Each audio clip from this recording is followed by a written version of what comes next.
جو آرمگیڈون ہے عیسائی روایات میں، وہ بہت بڑی جنگ ہوگی، اور اس وقت جب یہ کہ مسجد شہید ہوگی، جو فنڈامنٹل مسلمان ہے وہ کھڑا ہوگا، وہ احتجاج کرے گا، اس کو سب سے پہلے تو اپنے حکمران ڈھونڈیں گے، اور رہی صحیح کسر جو عیسائی اور یہ یہودی جو ہے یہ پوری کریں گے۔ یہ تو سیناریو ہے آنے والے دور کی دھندلی سی ایک تصویر دیکھ، جو علامہ اقبال نے کہا تھا، کھول کر آنکھیں میرے آئینہ افکار میں، آنے والے دور کی دھندلی سی ایک تصویر دیکھ۔ تو یہ احادیث سے جو نقشہ سامنے آتا ہے، اور اب تو معلوم ہوتا ہے کہ وہ حالات جو سٹیج ہیز بین سیٹ، وہ سارے کے سارے معاملات آنے والے ہیں۔ اب آ جائیے، جبکہ عالم اسلام کا قلب اور میسرہ تو اس حال میں ہے، گویا کہ اب ساری توجہ جو ہے اب ہماری مرکوز ہونی چاہیے اس کے دائیں بازو کی طرف۔ میمنہ، دائیں بازو، یہ دائیں بازو کسی زمانے میں تو مسلسل تھا۔ ایران، افغانستان، ترکستان کے دو حصے تھے، روسی ترکستان ہو گیا، بعد میں چینی ترکستان ہو گیا، پہلے تو یہ ایک ہی علاقہ تھا۔ ہندوستان بنگال سے ہوتا ہوا، برما سے ہوتا ہوا، پھر سیدھا چلا گیا، پھر یہ جاوا، سماٹرا، بورنیو، یہ سارا علاقہ جو اب ملائیشیا اور انڈونیشیا، یہ بڑا مسلسل رائٹ ونگ تھا عالم اسلام کا۔ لیکن یہ کہ اب بھارت درمیان میں ہے، جیسے خنجر کی شکل ہے اسرائیل کی، وہ عالم اسلام کے قلب میں پیوست ہے۔ نقشے میں جب بھی دیکھیں گے وہ خنجر نظر آئے گا، بعین ہی کشمیر کا وہ دستہ ہے، اور نیچے وہی ٹرائنگل جو ہے بھارت کی، وہ اس عالم اسلام کے میمنہ کے اندر، سینے کے اندر چونکہ نصب ہے، لہذا یہ دو حصوں میں تقسیم ہو چکا ہے۔ نوٹ کر لیجئے، یہ پورا جغرافیہ اپنے دل میں جما لیجئے۔ ایک حصہ وہ ہے جسے ہم کہیں گے وسط ایشیائی مسلم بلاک، اس وقت نہیں ہے بلاک کی شکل میں، پوٹینشل بلاک ہے، جغرافیائی اعتبار سے بلاک ہے۔ ایران، افغانستان، پاکستان، اور ان کے بارے میں ذرا یہ تشبیہ میرے ذہن میں آئی ہے، آپ کو بھی منتقل کر رہا ہوں، اور چونکہ اب یہ ریکارڈنگ ہو رہی ہے، اس کے ذریعے سے یہ بات ہم انشاءاللہ دور دور تک پہنچائیں گے، اسی لیے بعض باتیں جو میں نے پہلے کہی ہیں دہرا رہا ہوں۔ نقشے پر دیکھیں گے تو پاکستان اور ایران ایسے ہیں جیسے رحل کے دو بازو ہوتے ہیں، اور جیسے اس کے اندر قرآن رکھا ہوتا ہے، ایسے افغانستان جو ہے اس رحل کے اندر رکھا ہوا ہے، یا یوں کہیے دو بازوؤں کے درمیان، گود میں پاکستان اور ایران کی گود میں افغانستان ہے۔ اور جیسے افغان کا جو ہے اوپر پگڑ بہت بڑا ہوتا ہے، ضمیر جعفری صاحب کا شعر کوئی صاحب مجھے یاد کرا دے، بڑا پیارا شعر تھا افغان کے بارے میں، کہ سر پہ لیے پھرتا ہے پورا افغانستان، اتنی بڑی پگڑی باندھی ہوتی ہے کہ پورا افغانستان معلوم ہوتا ہے کہ سر پہ اٹھائے پھر رہا۔ تو وہ جو پگڑی ہے ان تین ملکوں کے اوپر، وہ ترکستان کے وہ علاقے ہیں، یہ سب شمال میں ہمارے، کہیں وہ ترہ بڑا نکل گیا ہے، قازقستان جو ہے وہ بہت دور تک نکل گیا ہے، باقی زیادہ تر علاقے جو ہیں وہ تو افغانستان کے، کچھ ایران کے کی شمال میں واقع ہیں۔ یہ ہے سینٹرل ایشیا کا مسلم بلاک، جغرافیائی طور پر تو اب بھی بلاک ہے، ویسے بلاک کی شکل میں نہیں ہے، لیکن ایک پوٹینشل بلاک کی حیثیت رکھتا۔ اس کے بعد بھارت، ادھر چین، ان دونوں ملکوں کے بارے میں بھی ایک بات نوٹ کیجئے، جتنے مسلمان اس وقت پاکستان، افغانستان اور ایران میں ہے، تقریباً اتنے ہی مسلمان بھارت میں، وہ ہے مائنورٹی، تعداد بھی نہیں ہے ذرا ان کی، اس لیے کہ وہاں کے لوگ کہتے ہیں کہ 20 کروڑ سے کم ہم نہیں، 18 سے تو لازماً کم نہیں، تو گن لیجئے ایران، افغانستان، پاکستان، اور جتنے مسلمان اس روسی ترکستان کے علاقے کے اندر آباد ہے، اتنا ہی مسلمان تقریباً چینی ترکستان کے اندر آباد ہے۔ تو یہ ایک تو ہے وہ بلاک، ان چار جو حصوں کا کہیے، ویسے ممالک تو کئی بن جائیں گے، یہ ترکستانی ریاستیں تعداد میں تو کئی ہیں، لیکن چار سمجھیے، ایران، افغانستان، پاکستان اور روسی ترکستان، یہ ایک بلاک ہے۔ ساتھ جو علاقہ ہے بھارت، اس میں 15 کروڑ، 18 کروڑ یا 20 کروڑ مسلمان، ادھر تقریباً 7 کروڑ لگ بھگ جو ہیں وہ چینی ترکستان کے اندر۔ اس نقشے کو دین میں جب آئیے، اس کے بعد وہ مشرقی بازو ہے، اس کے بارے میں مجھے تفصیل سے زیادہ عرض نہیں کرنا، اس میں انڈونیشیا ہے، کہا یہ جاتا ہے کہ پوری دنیا میں مسلمان آبادی کا سب سے بڑا ملک، اس کو عیسائیت نے اس طرح ٹارگٹ کیا ہے، اتنے بڑے پیمانے پر مشنری ایکٹیویٹی ان کی ہے، اور اتنے بڑے پیمانے پر کنورشن ہو رہی ہے، اور حکومت کی سطح پر اتنا تعاون ہے عیسائیوں کے ساتھ۔ مسلم فنڈامنٹلزم کو قلب کیا جاتا ہے کہ سنگ و خشت مقید ہے اور سگ آزاد، اور ساری سرکاری مشینری جو ہے وہ عیسائی مشنریز کو وہاں پر سپورٹ کرتی ہے۔ ان کا دعویٰ یہ ہے کہ اگلی صدی کے ربع اول کے اندر عیسائی مشنری، باقاعدہ ان کے ریٹن کلیمز ہیں، ہم انڈونیشیا کو خالص عیسائی ملک بنا لیں گے۔ ہوگا کیا یہ تو اللہ جانتا ہے، لیکن یہ کہ دعویٰ ہوگا۔ ملائیشیا ہے، بڑا اچھا ملک ہے، بڑے صاف ستھرے لوگ ہیں، سیدھے، لیکن یہ کہ ایک تو چھوٹا ملک، کوئی حیثیت نہیں، دوسرے یہ کہ وہاں چینی جو ہے مائنورٹی بڑی ایکٹیو ہے۔ اس کے بعد بنگلہ دیش ہے، بہرحال وہ ہمارا ہی جسم کا ایک حصہ ہے سابق، وہاں پر بھی جو سیکولرزم ہے اس کا تقریباً فیصلہ کن غلبہ ابھی ہے واللہ عالم، لیکن یہ کہ بیچ میں بھارت ہے، اس لیے اصل جو میں سمجھتا ہوں کہ وہ یہ جو پوٹینشل جو ہے وسط ایشیائی مسلم بلاک، یہ ہے کہ جس پر ہماری توجہ کو مرکوز ہونا چاہیے۔ اس میں خاص طور پر دو حدیثیں جو میں نے اس سے پہلے کئی مرتبہ نوٹ کرائی، آج پہ نوٹ کر لیجیے۔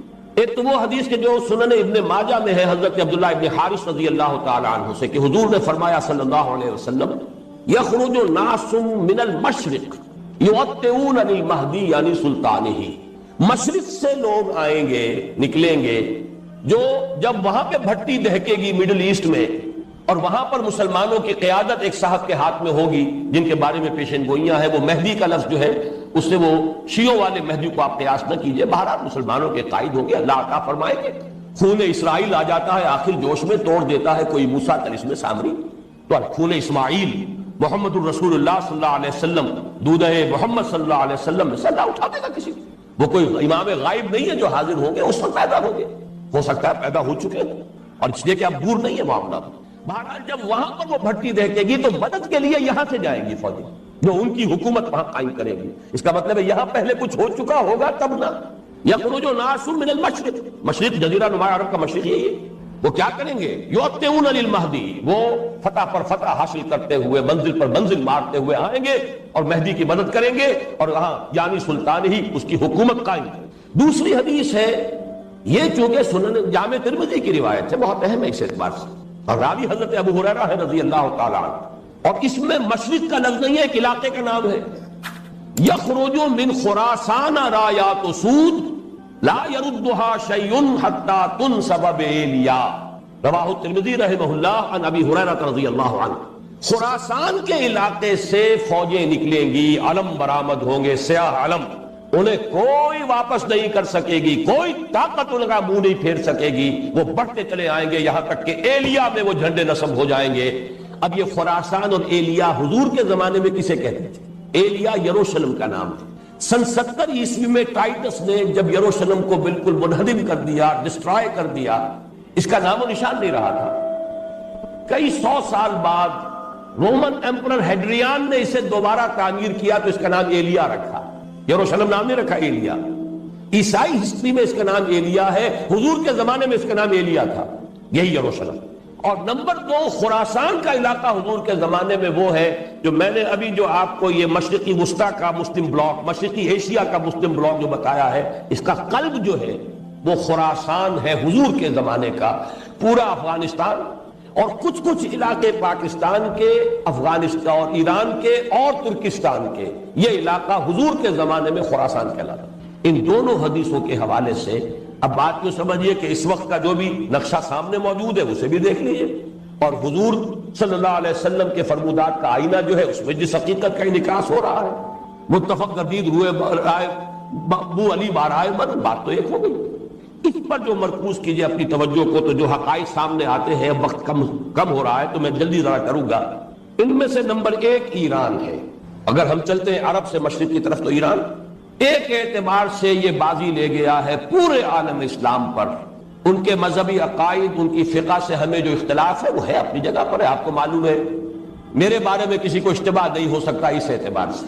میری جس درجے دشمنی رکھی گئی ہے، جس طرح میرے سر کا جو ہے مطالبہ ہوتا تھا، 2 ہی آدمی تھے پاکستان میں کہ جن کے سر مانگے گئے، ایک کراچی کے وہ شاہ ولی الدین صاحب اور ایک میں، تو اس حوالے سے وہ اپنی جگہ پر اختلاف ہے، لیکن اس حقیقت کا اعتراف کیے بغیر نہیں رہا جا سکتا۔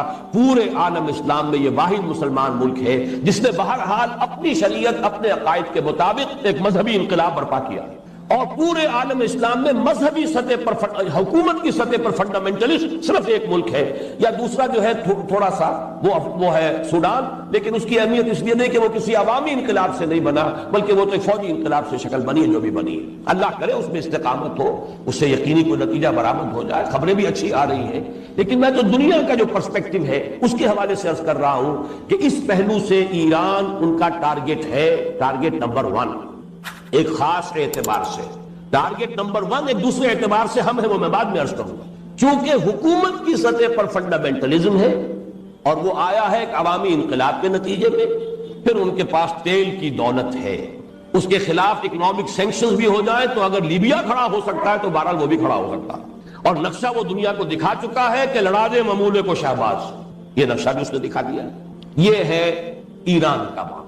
نمبر 2 پاکستان 400 برس کی تجدیدی مساعی کا امین ہے، امانت دار ہے.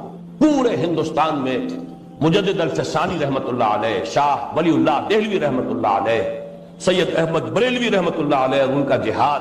پھر اس 20ویں صدی عیسوی میں یا 14ویں صدی ہجری میں علامہ اقبال جیسا مفکر، مولانا مودودی جیسا مصنف، مولانا الیاس جیسا مبلغ، شیخ الہند جیسا مجاہد حریت، پورے عالم اسلام میں ان کا پیرلل کوئی نہیں. یہ 400 سال کی تاریخ ہے. اس کی امانت اور اس کے نتیجے میں یہاں کے مڈل کلاس میں فنڈامنٹلزم کا ایک نیوکلیس ہے، اگرچہ حکومت کی سطح پر کوئی پیش رفت نہیں ہو سکی آج تک، بلکہ اب تو پسپائی ہو رہی ہے، اب پیچھے ہٹ رہے ہیں. وہ ہمارے ان سیاسی جو بھی زعماء ہیں، جو جماعتیں ہیں، ان کی غلطی اور الیکشن ہی کو واحد میدان بنا کر اس کے اندر اپنا سارا وقت، توانائیاں، قوتیں ضائع کر دینا، یہ ہے در حقیقت جس کا کہ یہ سزا مل رہی ہے کہ اس اعتبار سے تو پسپائی کی طرف ہے معاملہ، کسی پیش رفت کی طرف نہیں ہے. لیکن باہر والے تو دیکھتے ہیں نا کہ اندر کیا کچھ مواد موجود ہے. اگر مڈل کلاس میں وہ فنڈامنٹلزم کا بارود موجود ہے تو کسی بھی وقت اس کے اندر جو ہے وہ کوئی دھماکہ ہو سکتا ہے. دوسری بات جو ان کے لیے ایک اعتبار سے ٹارگٹ نمبر 1 ہمیں بنا رہی ہے، وہ ہمارا ایٹمک نو ہاؤ ہے. پورے عالم اسلام میں اور کسی کے پاس نہیں. اسلامی بم اگر بنے گا تو یہی بنے گا. یہ ہے مختلف اسباب جس کے بنا پر ایران اور پاکستان کو آپ بریکٹ کر لیجئے، یہ اس نیو ورلڈ آرڈر یا آج کی میری گفتگو کے حوالے سے یہودی اور عیسائی گٹھ جوڑ کا جو ٹارگٹ نمبر 1 ہے، ایک اعتبار سے ایران ہے، ایک اعتبار سے پاکستان. افغانستان میں 10 لاکھ سے زیادہ جانیں دی جا چکی ہیں. جو بھی ہوا ہے، ہر طرح کے لوگ اس جہاد میں شامل تھے. پھر جو آپس کے اختلافات ہیں، اس جہاد فساد بن چکا ہے. لیکن اس سب کے باوجود نوٹ کر لیجئے، یقیناً وہاں بہت سا خون نہایت خلوص کے ساتھ اور بہت سی جانیں نہایت اخلاص کے ساتھ دی گئی. ہو نہیں سکتا کہ یہ خون رنگ نہ لائے. اگرچہ سزا ہمیں مل رہی ہے اس غلطیوں کی جو کی گئی، تربیت کی طرف توجہ نہیں ہوئی، یا یہ کہ ایک امیر کے پیچھے جہاد نہیں کیا گیا. جہاد اسلامی کی شرط لازم نہیں ہے ایک امیر کے اطاعت. ذرا سی خطا ہوئی تھی صحابہ کرام سے، 35 صحابہ سے غزوہ احد میں، اور وہ سزا اللہ نے دی ہے کہ 70 صحابہ شہید ہوئے. تو اگر صحابہ کو سزا دی اللہ نے تو ہمیں کیوں نہیں دے؟ وہ سزا مل رہی ہے.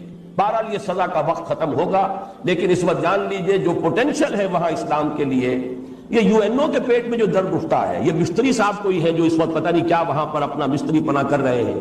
ظاہر بات ہے یو این او کا نمائندہ بطرس غالی کا نمائندہ آئے گا تو وہ تو اس آپس کے اختلافات کو اور بھڑکائے گا. ان کے اپنے مقاصد ہیں، وہ مدد دیتے ہیں تو کسی وجہ سے دیتے ہیں. اب پھر مروڑ اٹھتا ہے ان کے پیٹ درد میں، جو پیٹ کے اندر مروڑ اٹھا ہے کہ پھر مدد آنی چاہیے، اتنے کروڑ ڈالر جو ہے وہ ڈیمانڈ کی گئی ہے کہ مدد ہونی چاہیے. بہرحال کچھ نہ کچھ وہ اپنا اس خیر کا پردہ ہے، اسی کے اندر اپنے شر کے جو مذموم عزائم میں پورے کرتے ہیں.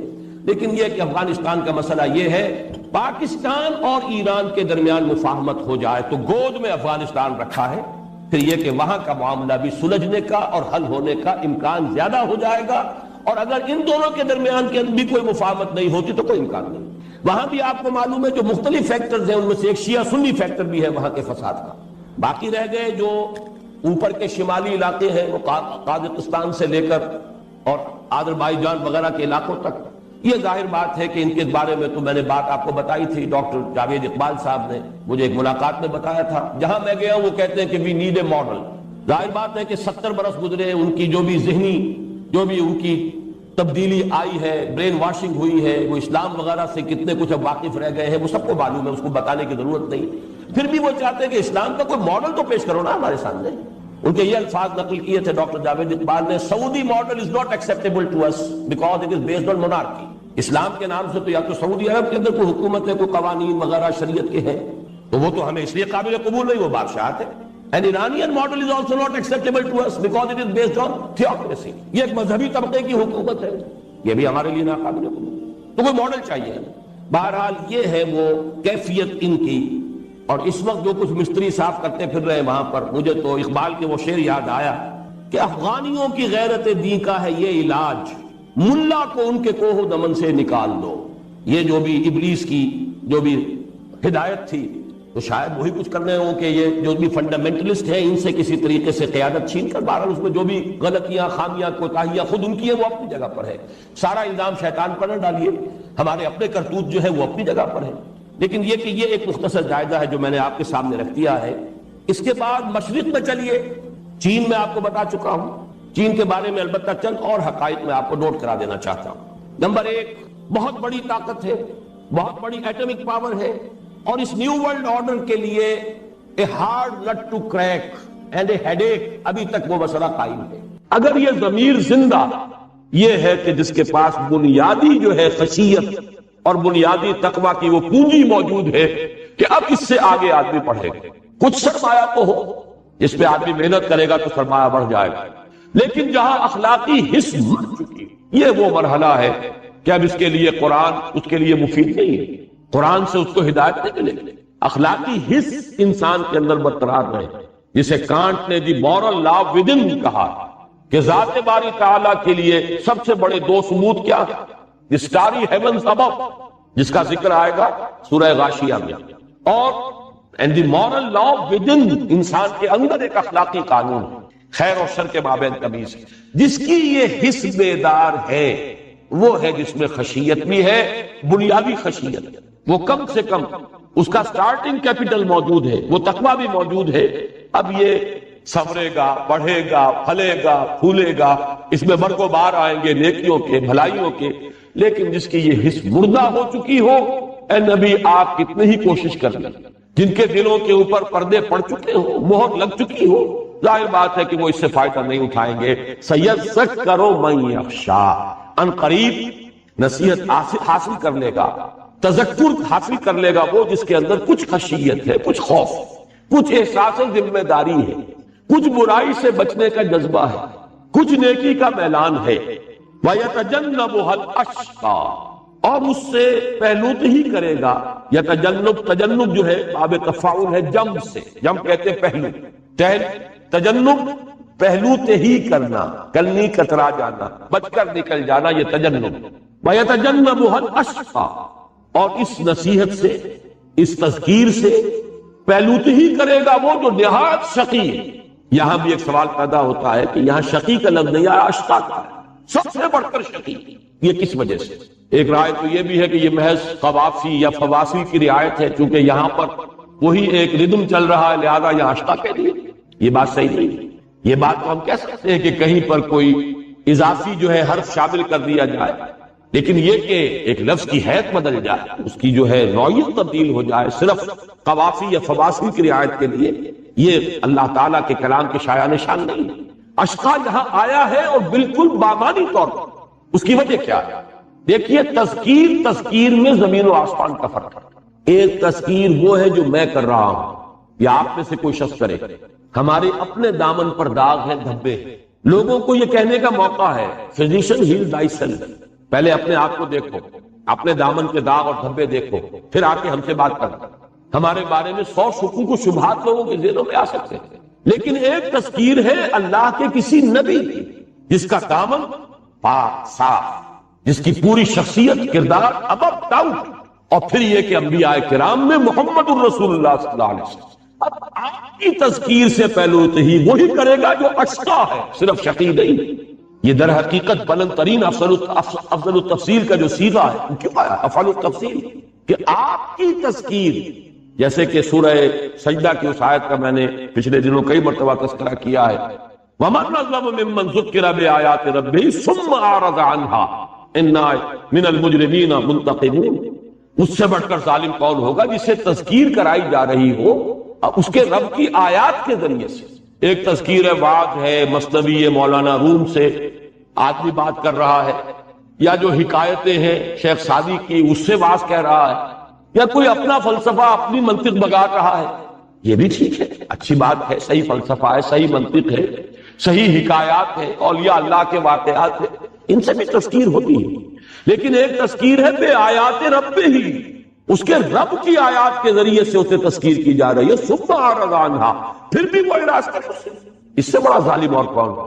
اب یہاں پر بھی تذکیر کرنے والا ایک تو آیات رب کے ذریعے سے تذکیر کرا رہے ہیں محمد صلی اللہ علیہ وسلم، پھر دیکھو مذکر کون ہے، تذکیر کرانے والے کون ہیں، جن کو الصادق الامین کا خطاب اس معاشرے نے دیا، جن کے بارے میں ان کا کٹر دشمن ابو جہل بھی یہ نہیں کہہ سکا کہ انہوں نے کبھی جھوٹ بولا، ایک موقع پر ذرا سا آپ نے جا کر کہا ہے، یہ سیرت النبی کا ایک بڑا عجیب واقعہ ہے کہ ایک شخص کے کچھ روپے دینے تھے، کچھ رقم دینی تھی ابو جہل نے، اور نہیں دے رہا تھا، لے تو لال کر رہا تھا، وہ کچھ شخص باہر کا تھا، تو لوگ بیٹھے ہوئے تھے جہاں پر یہ دار الندوہ تھا، بہت سے لوگ جو سرداران قریش تھے بیٹھے تھے، اس نے آ کے فریاد کی کہ دیکھیں ابو جہل جو ہے میرے ساتھ زیادتی کر رہا ہے، آپ میری رقم اس سے لے کر دیں۔ انہیں ایک مذاق سوجا، انہوں نے کہا بھائی ہمارے اندر تو جرأت نہیں ہے، ہمت نہیں ہے، ہاں وہ شخص جو ہے وہاں پر اس کی ہے یہ حیثیت اور اہمیت، وہ جا کر اگر کہے گا ابو جہل سے تو ابو جہل انکار نہیں کر سکے گا، حضور کی طرف اشارہ کر دیا۔ اب وہ منتظر تھے کہ تماشا دیکھیں کیا بیتتی ہے آج محمد پر،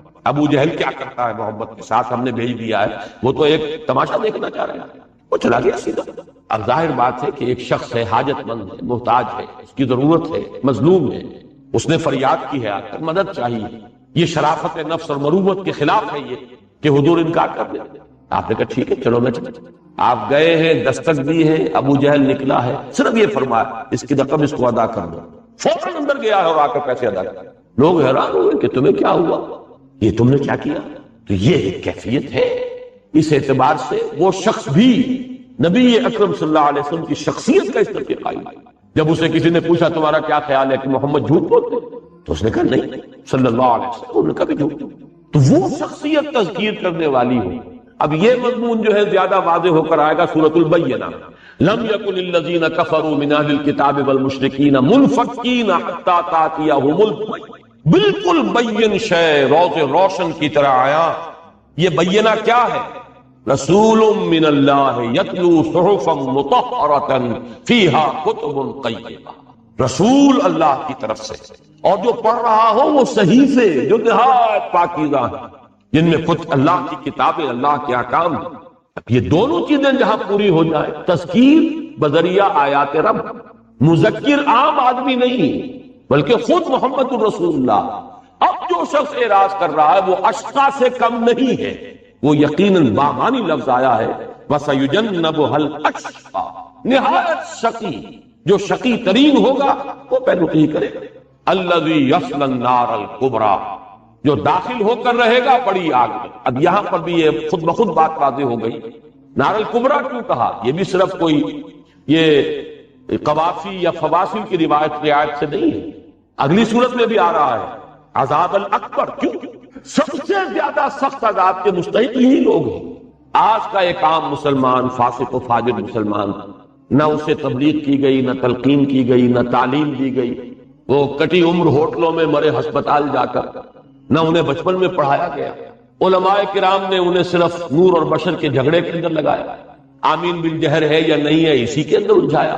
ظاہر بات ہے کہ ایسے شخص کے لیے کافی اجر ہوگا اللہ کے ہاں جا کر پیش کرنے کے لیے، اور اصل ذمہ داری آئے گی ان پر جن کے ذمہ تھا دین کی حقیقت کو ان کے سامنے بیان۔ اس سے بھی آگے کوئی اسکیموں کہیں رہتا ہے دور دراز کہیں سائبیریا میں، اس نے شاید نام بھی نہ سنا ہو محمد کا صلی اللہ علیہ وسلم۔ اب ظاہر بات ہے اس کی رسپانسبلٹی وہ نہیں ہو سکتی کہ جو ان کی ہے جن تک کہ حضور کا پیغام پہنچا ہے، اور پھر ان میں وہ لوگ کہ جن تک حضور نے بنفس نفیس خود پیغام پہنچایا اور حجت قائم کر دی۔ اب وہ آگ کا جو سب سے بڑا درجہ ہے، سخت ترین، وہ ان کے لیے، جیسے جنت کے بھی مدارج ہیں، درجات، نچلے درجے کی جنتیں ہیں، اونچی ہیں۔ یہ میں آگے چل کر انشاءاللہ سورۃ الفجر میں بیان کروں گا کہ وہ قصہ زمین برسر زمین جب طے ہوگا تو معلوم ہوتا ہے کہ جہنم بھی یہی ہے، اسی زمین کے کرے کے پھٹنے سے، اور اس کو جب کھینچا جائے گا وَإِذَا الْأَرْضُ مُدَّتْ وَأَلْقَتْ مَا فِيهَا وَتَخَلَّتْ، اس کے اندر جو آگ ہے وہی نکل آئے گی، وہی جہنم۔ اور معلوم ہوتا ہے کہ پہلی جنت، ادنا ترین جنت، وہ اسی زمین کے اوپر۔ البتہ یہ ایک واحد جنت نہیں ہے، جنتیں ہیں، جنت الفردوس جس کے بارے میں سورۃ النجم میں ہم پڑھ آئے ہیں کہ وہ تو سدرۃ المنتہا، جو عالم خلق جو ہے اس کی انتہا ہے، جس سے آگے اب حریم ذات ہے، جس سے آگے حضرت جبرائیل کے بھی پر جو ہے وہ جلتے ہیں، اور وہ ان کی بھی رسائی نہیں ہے، وہ جنت الماوا تو وہاں ہے۔ اب یہاں سے لے کر زمینی جنت سے لے کر اور سدرۃ المنتہا کی جنت الماوا، اندہا جنت الماوا، وہ جنت الماوا تک کروڑ ہا درجے ہوں گے جنتوں کے۔ اور جیسے کہ حدیث میں نے آپ کو بارہا سنائی، حضور نے فرمایا اتنا فرق و تفاوت ہوگا جنتوں کے اندر کہ ایک نچلے درجے کا جنتی اپنے سے اوپر والی جنت کو ایسے دیکھے گا جیسے تم زمین پر بیٹھ کر ستاروں کو دیکھتے۔ جس طریقے سے جنت کے مدارج ہیں ایسے ہی درجات جو ہے وہ آگ کے بھی ہیں۔ خود منافقین کے بارے میں فرمایا ان المنافقین فی الدرک الاسفل من النار۔ تو اسی لیے جنت کے لیے مختلف جو الفاظ آتے ہیں، حاویہ ہے، کہیں لظا ہے، کہیں مختلف الفاظ ہیں، کہیں حامیہ ہے، کہیں تلظا ہے، جو آگے چل کر آئے گا۔ تو یہ بھی معلوم ہوتا ہے کہ اس دوزخ کے مختلف طبقات ہیں۔ وہ آگ بھی ہے کہ جو کلیجے کو کھینچتی ہے، وہ آگ بھی ہے جو دل کے اوپر روشن ہوتی ہے، تطلع علی الافئدہ، وہ سیدھی دل کو پکڑتی ہے، جا کر دل کے اوپر پڑتی ہے۔ یہ مختلف آگے ہیں، مختلف عذاب ہیں۔ تو یہاں جو فرمایا گیا ہے نار الکبریٰ، اس لیے کہ جس نے محمد کی تذکیر و تبلیغ صلی اللہ علیہ وسلم، اس سے بھی اپنے آپ کو محروم رکھا، معلوم ہوا وہ اشقا ہے، سب سے بڑھ کر چکی، اس سے اوپر شقاوت کا کوئی درجہ نہیں، اور وہ مستحق ہے النار الکبریٰ کا، الذی یصلی النار الکبریٰ، وہ کہ جو داخل ہوگا بہت سب سے بڑی آگ، ثم لا یموت فیہا ولا یحیا، پھر نہ وہ اس میں موت اس کو آئے گی کہ اس کا ordeal ختم ہو جائے، اور نہ وہ زندہ رہے گا، نہ مردوں میں نہ زندوں میں۔ لا تبقی ولا تذر لواحۃ للبشر علیہا 19 جو سورہ مدثر میں آیا۔ قد افلح من تزکا، اب یہ دو الفاظ جو ہیں چونکہ افلح بھی آئے گا آگے، پھر سورۃ الشمس میں آئے گا قد افلح من زکاہا وقد خاب من دساہا۔ یہ مضمون زیادہ وضاحت سے تو میں واضح کروں گا، لیکن لفظی معنی یہاں سمجھ لیجیے۔ افلح کے معنی ہے کھود کر نکال لینا، فلاح، فلاح آتا ہے کسی شے کو کھودنا، اسی لیے فلاح کہتے ہیں کسان کو، وہ اپنے ہل کی نوک سے زمین کو کھودتا ہے، یہ ہے فلاح۔ فلاحین کی تحریک ہے جو ہمارے ہاں کسان موومنٹ کہلاتی ہے، وہ مصر میں اس کا نام ہے فلاحین، تحریک جو ہے فلاحین کی۔ فلاح کے معنی افلح پھاڑ کر نکال لینا، قد افلح من تزکا، اپنے وجود کے اندر جو اللہ نے خیر مضمر رکھا ہے وہ نکال لیا اس نے جس نے تزکیہ حاصل کیا۔ اب اس بات کو یوں سمجھیے، پوٹینشیلٹیز ہیں، لقد خلقنا الانسان فی احسن تقویم، ہم نے انسان کو بہترین ساخت پر پیدا کیا، بلند ترین مقام عطا کیا، اس میں بڑے بڑے خیر مدیت کیے ہیں، بڑے بڑے خیر ہمارے اندر چھپے ہوئے ہیں۔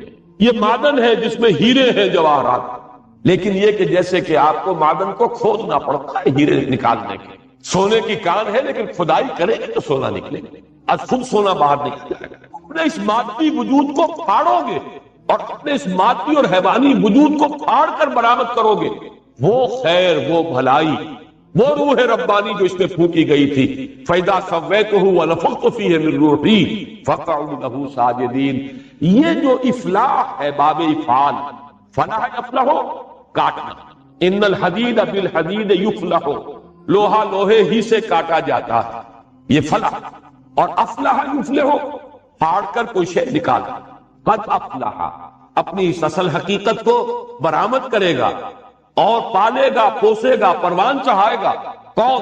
من تزکا، جس نے پاکیزگی اختیار کی۔ اب دیکھتے ہیں اسی سورہ مبارکہ میں لفظ ذکر بھی آیا، تسبیح بھی آیا، پھر فلاح کا لفظ آیا، یہی چیزیں جو بعد میں جا کر واضح ہوئی ہیں۔ قد افلح المؤمنون الذین هم فی صلاتهم خاشعون والذین هم عن اللغو معرضون والذین هم للزکاة فاعلون والذین هم لفروجهم حافظون۔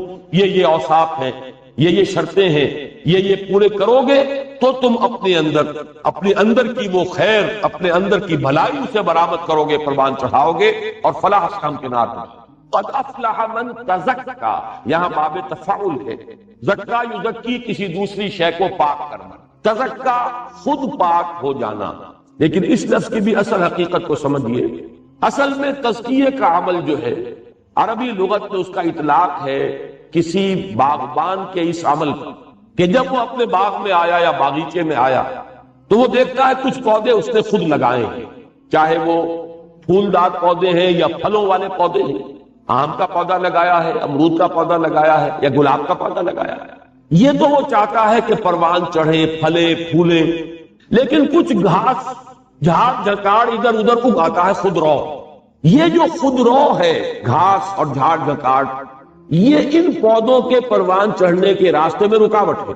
سورج کی تمازت، ہوا میں جو آکسیجن ہے وہ یہ بھی جذب کر رہے ہیں، جو اگر یہ نہ ہوتے تو پوری کی پوری جو ہے اس پودے کے حصے میں آتی۔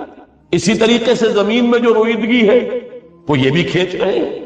اگر یہ نہ ہوتے تو وہ پودے کی جو جڑ ہے، جو پودا آپ کا مطلوب ہے، مقصود ہے، وہی اس سے ساری توانائی حاصل کرتا۔ لہذا کھرپی ہاتھ میں لے گا اور آس پاس کی اس گھاس کو، جھاڑ جکاڑ کو وہ کھود کر نکال دیتا۔ یہ عمل تزکیہ۔ تزکیہ تزکیہ کیا ہے اصل سے؟ باب تفعل۔ اللہ تعالیٰ نے ہمارے اندر ایک اوصاف تو وہ رکھے ہیں جو وہ چاہتا ہے پروان چڑھے، پھلیں پھولیں۔ ہماری وہ فیکلٹیز، ہماری قلب کی لطیفہ قلب ہے، لطیفہ روح ہے، اللہ چاہتا ہے پروان چڑھے۔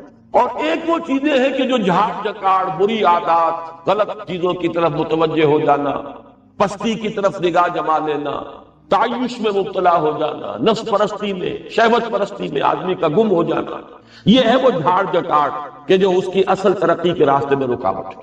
اب اس کو پاک کریں گے، اس کو کھرپا لے کر کھودیں گے، ان کو نکالیں گے، تو وہ اصل جو اوصاف ہے وہ پروان چڑھیں گے جو مطلوب ہے۔ یہ ہے لفظ تزکیہ کا اصل مفہوم۔ اس کو اب ذہن میں رکھیے کہ اس کے 3 مراحل ہیں۔ قد افلح من تزکیٰ، انسان کا جو تزکیہ ہے اس کا پہلا مرحلہ ہے تزکیہ عقل و نظر۔ انسان کا ایک فکر ہے، انسان کی سوچ ہے، انسان کے نظریات، انسان کے عقائد ہیں، اگر وہ غلط ہے تو خشت اول چونے حد معمار کا اتا سریا بھی روت دیوار۔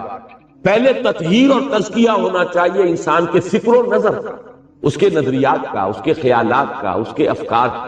یہ تزکیے کا پہلا۔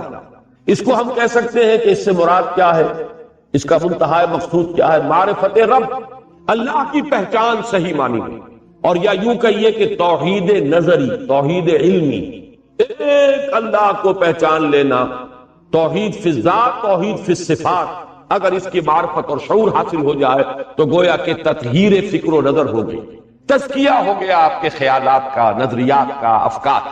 دوسرا تزکیہ ہے تزکیہ نفس و قلب، اندر کے میلانات، اندر کے رجحانات، یہ گھٹیا چیزوں کی طرف متوجہ ہو جانا، الاشتغال بالادنی، مشغول ہو جانا گھٹیا چیزوں کے، زمینی خواہشات ہی جو ہے انہی کے اندر انسان کا مبتلا ہو جانا، وہی اس کا مطلوب و مقصود بن جائے۔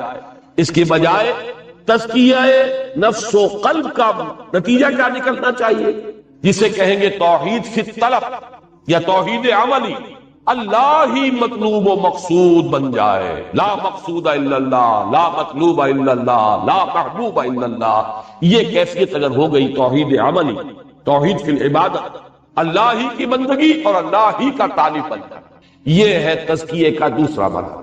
پہلا ہے تزکیہ فکر و نظر، تزکیہ عقل، تزکیہ علم، نظریات، افکار کا درست ہو۔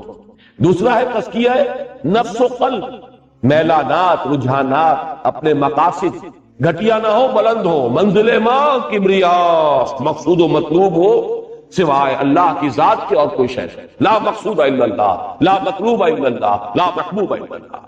تیسرا تزکیہ آتا ہے تزکیہ عمل، اور اس میں ظاہر بات ہے کہ تمام اعمال جو آپ کے وجود سے صادر ہو رہے وہ صحیح ہوں گے۔ جب اندر کا 2 تزکیے ہو گئے، تزکیہ فکر بھی ہو گیا، تزکیہ قلب بھی ہو گیا، عمل جو ہے اب دھلا ہوا، جیسے آپ کہتے کہ یہ تو کوثر و تسنیم میں دھلی ہوئی زبان بول رہا ہے، اسی طریقے سے پھر جو عمل نکلے گا دھلا ہوا نکلے گا، صاف و شفاف نکلے گا۔ پاک عمل جو ہے ہاتھ سے صادر ہو رہا ہو، پاؤں سے صادر ہو رہا ہو، آنکھوں سے، زبان سے صادر ہونے والا ہر لفظ جو ہے وہ دھلا ہوا ہوگا کوثر و تسنیم۔ کوثر و تسنیم یہ 2 لفظ آگئے ان چشموں کے لیے، چونکہ عقل، نظر و فکر، اس کا بھی تزکیہ ہو گیا، اور قلب، اس کے اندر سے بھی میلانات اور رجحانات جو تھے سفلی وہ نکال دیے گئے۔ اسی کا ایک حصہ یہ بھی ہے جس کو کہ سورہ مدثر میں فرمایا گیا وَثِيَابَكَ فَطَهِّرْ وَالرُّجْزَ فَاهْجُرْ۔ اب اپنے کپڑوں کو بھی پاک رکھیں، اس لیے کہ آپ کا جسم، سب سے پہلے تو آپ کے اندر آپ کا ذہن، آپ کا فکر، آپ کا قلب، آپ کے میلانات، آپ کے مقاصد، پھر آپ کے اعمال جو صادر ہو رہے ہیں، پھر وہ لباس کہ جو آپ کے جسم کو لپیٹے ہوئے ہیں، ہر طرح کی گندگی سے یہ جو اضافی آلودگی ہو سکتی ہے لباس کی، اس سے بھی جیسے کہ فرمایا وَثِيَابَكَ فَطَهِّرْ وَالرُّجْزَ فَاهْجُرْ۔ لیکن یہ سارے منزل کون جو پوری کر لے گا وہ ہوگا قد افلح من تزکا وذکر اسم ربہ فصلی۔ اس تزکیے کا ایک مظہر ہے، پھر اس نے یاد کیا اپنے رب کے نام کو اور پھر نماز پڑھی۔ یہاں پھر وہ ساری بحث جو کل ہم کر چکے ہیں، اسم سے مراد کیا ہے؟ اسم سے مراد مسمى بھی ہو سکتا ہے، اللہ کو یاد کیا، اور اسم چونکہ اللہ تعالیٰ کی یاد ہمارے پاس ذریعہ اس کا کیا ہے؟ اسماء ہے۔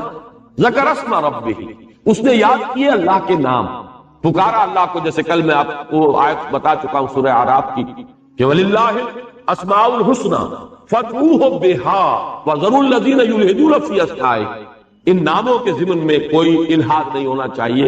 یہ صورت اب آپ نے دیکھا اس اعتبار سے ممیز ہے کہ شروع میں تسبیح کا حکم بھی آیا تو سبح اسم ربک الاعلی، یہاں پر بھی فرمایا فذکر اسم ربہ فصلی، اس نے نام لیا اپنے رب کا، یاد کیا اور پھر نماز پڑھی۔ در حقیقت پہلے ہے ذکر نام اللہ کا، اور پھر ہے اللہ کی طرف متوجہ ہونا، اس لیے کہ صلاۃ کا جو مادہ ہے صاد لام یا، اس کے کئی مفہوم، اقدام الی الشیء، توجہ کسی شے کی طرف کرنا، کسی کی طرف آگے بڑھنا، اسی طریقے سے حرکت جو ہے پیدا کرنا اپنے جسم کے اندر، یہ تمام چیزیں جو ہے تاپنے کے معنی